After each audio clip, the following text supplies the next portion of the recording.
નમસ્કાર દર્શક મિત્રો, એસડી ન્યૂઝ ગુજરાતી ચેનલ પર આપનું સ્વાગત છે અને હું આપની સાથે વૈશાલી પુવારુ કરીશું નજર આજના સમાચારો પર। અંકલેશ્વર તારીખ 2 અંકલેશ્વરમાં ગાના મ્યુઝિક લવર્સ ગ્રુપ દ્વારા યોજાયું કવિ સંમેલન। મુંબઈના જાણીતા કવિ સર્જકો ઉપસ્થિત રહ્યા।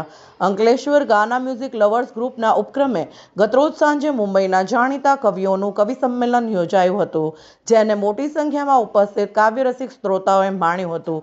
અંકલેશ્વર જીઆઈડીસીના ડાયમંડ ચિલ્ડ્રન થિયેટર ખાતે ગતરોજ સાંજે ગાના મ્યુઝિક લવર્સ ગ્રુપના ઉપક્રમે કવિ સંમેલન યોજાયું હતું, જેમાં ગુજરાતી સાહિત્યના જાણીતા કવિ સર્જકો મુકેશ જોશી, હિનેત આનંદપરા, સુરેશ ઝવેરી, ભરૂચના કવિઓ હેમાંગ જોશી, કિરણ જોગદાસ ઉપસ્થિત રહ્યા હતા। તો કાર્યક્રમ દરમિયાન મુંબઈના કલાકાર દંપતી અંચરા શાહ અને જ્વલી શાહે અદ્ભુત ગંગા સતીની એકોક્તિ આપી હતી। આ પ્રસંગે ગાના મ્યુઝિક લવર્સ ગ્રુપના નરેશ પૂજારા, મનોજ આનંદપુરા, ઉદ્યોગ અગ્રણી NK નાવડિયા સહિત અગ્રણીઓ ઉપસ્થિત રહ્યા હતા। Report Jayesh Prajapati, Ankleshwar, SD news Gujarati.